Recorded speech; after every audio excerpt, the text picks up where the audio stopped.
Welcome to the Atomic Impact Podcast. I'm your host, Jason Osborn. And on this podcast, we interview successful business owners for them to share atomic, impactful lessons that they've learned throughout the course of their career so that we can learn from them as well. As always, this show is sponsored by the LinkedIn Reverse Podcast Method, the new way to close deals that doesn't rely on any of the old traditional methods that everybody hates.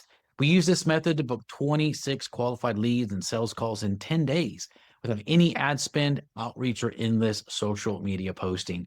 To find out more, direct message me on LinkedIn to have a chat. That's Jason A. Osborn on LinkedIn, and the link to that will be in the show notes below. But on today's show, our special guest is Maya Kannan, owner of Valiant Telos, where he provides investment and fund management. So Maya, thanks for being on the show today. I want to start off with asking you a question that I always love to ask, which is this. If you were starting again today, if you were able to go back in time when you're starting off your first business, knowing what you know now, what would you do differently when you started? Uh, with all the first of all, thanks for having me on the show, Jason. Yeah. I really glad to be here. To answer your question, I would be stealing the answer from Ford, Mr. Henry Ford. The same question was asked to him. What would you do differently, right?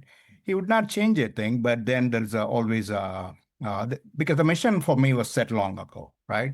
The mission is, say, I will pursue the same mission, but the failures, right? Whatever the mistakes I made, which costed me the learning, that would shorten very much, right?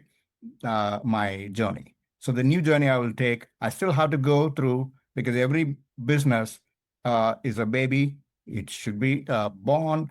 It should be crawling. It should be, before running, it should be crawling, right? So, but then the cycle, right, the mistakes along the cycles will be very much reduced. And I would, another thing I would really don't waste too much time on mom and pop store kind of a thing, which I inherited from my parents.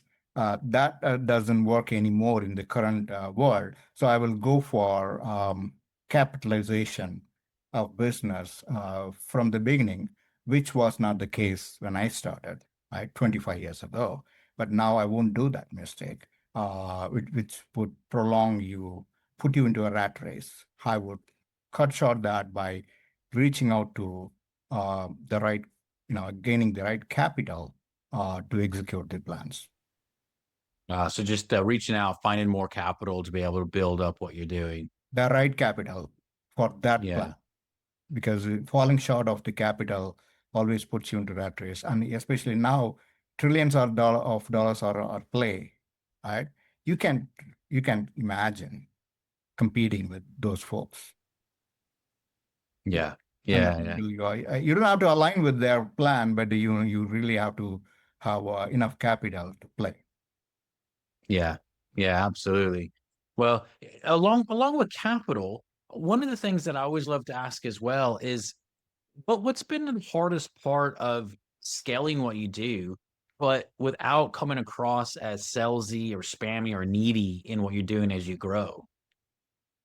The scalability usually comes from the customer demand, right? You can't. I tried scaling before the customer acquisition. That didn't work. So the scalability has to align with the expansion of the customer base and the market, right? So scaling, a lot of companies make mistake by scaling by employee acquisition, increasing the base and all, like hire crazily and then figure out what to do, right?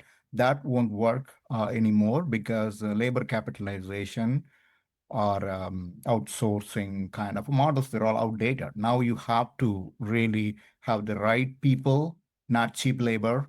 So scalability, which includes people scalability, and then the scaling the company in terms of market readiness, right? I would go for how to scale multiple steps with the current customer ecosystem without messing it with that, and then take a transformation from current state to the future state through a proper business architecture, right? Business is a continuum. I repeatedly tell in every meeting and every podcast and interviews. Business is a continuum. You can't just simply zip it from A to B. It has to go through the process. Along with that, the people, the training, the customer ecosystem, acquiring a new customer base, and most importantly, now understanding the positioning geoeconomically, right? Eventually, that's going to hurt. That's where the scalability has to be. It's not a single monotonous activity. It has to be a comprehensive. Mm. Yeah, yeah. As you scale and grow and meet more, you know, prospects and obviously bring on clients, um, one of the things I've always found really interesting is how we're building relationships with our ideal prospects and things. So, Maya, what's one thing that you changed in building relationships that has made selling and growing feel a lot easier for you? Uh, this is a tough question. As a young entrepreneur, I always I started my company when .com was bursting, right?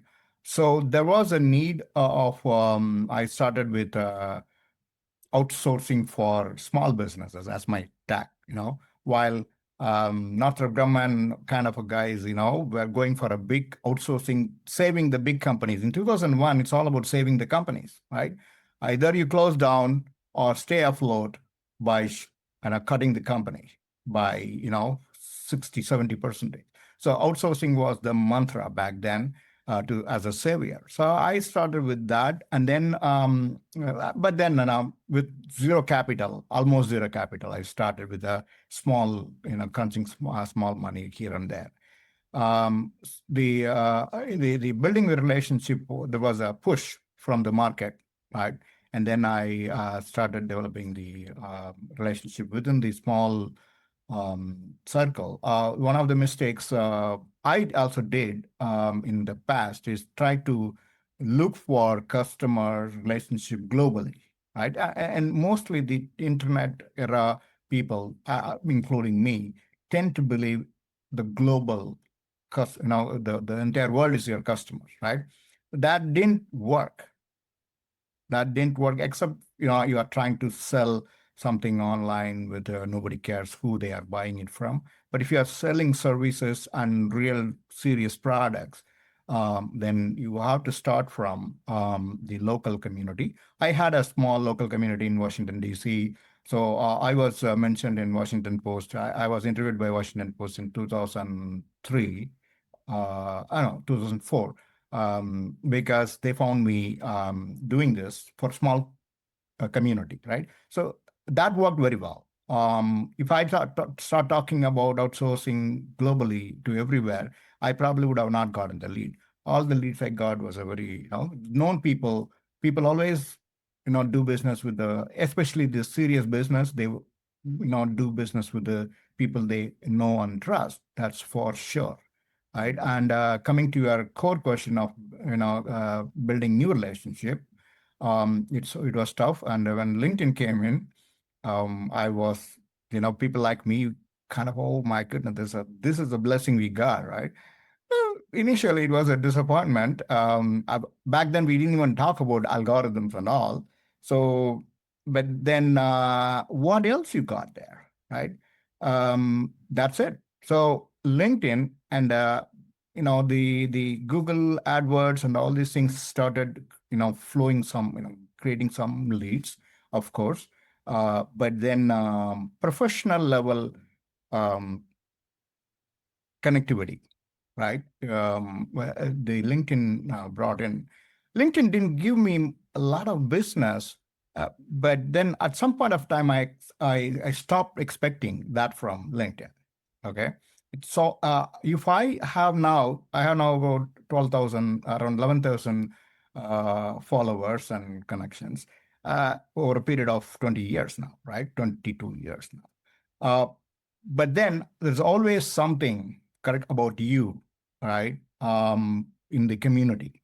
That's cooking under the and then when the time comes, those relationships will get materialized. So I'm constantly in touch with the people writing articles, and I don't expect anything from them anymore. I used to, right? But then as long as they know the credibility factor, not personally face to face, but at least within the social media, how much you are going to be different from other people. Are you consistent in what you are talking, right? And that eventually started giving me some good results, right? So that creating your own unique positioning in social media will eventually, it's a long shot, but eventually it will produce a result. And other than that, I love to meet people in person, right? So I do, over a period of time, I understood you still have to bring people together in some kind of an event. So I create my own events. I conduct fireside events now and some kind of a boot camp for geoeconomics and all. But that always Right. helps. Finally, the relationship face to face can never beat the, anything else. So that works very well. Yeah, yeah, I love that.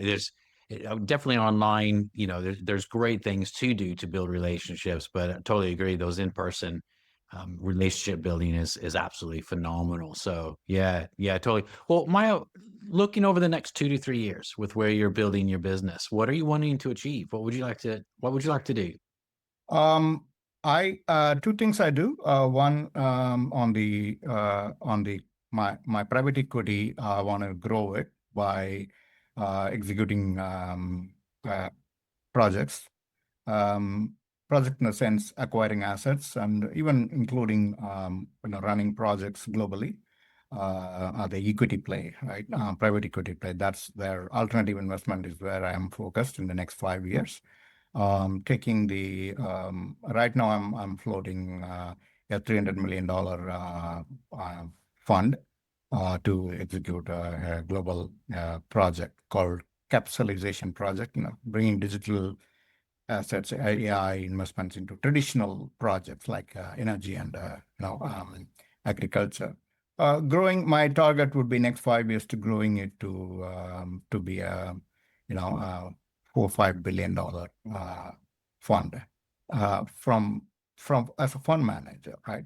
But then I come from I don't I don't work on open market public asset things, but so my focus is on executing impact projects and convert them into values. So I'll be focusing on as much of good projects, acquisition of companies and running public-private partnerships, that kind of thing in a geoeconomic scale, right? Yeah. That was a very ambitious plan, um, now running to 50, $60 billion kind of projects, engagements, right? That's the plan for 5 to 10 years. That's amazing. I love that. I love that. That sounds, I love hearing people's goals and where they're going with things. Well, Maya, for people that are looking to get in touch with you, what's the best place for them to do that? I think the email always works very well.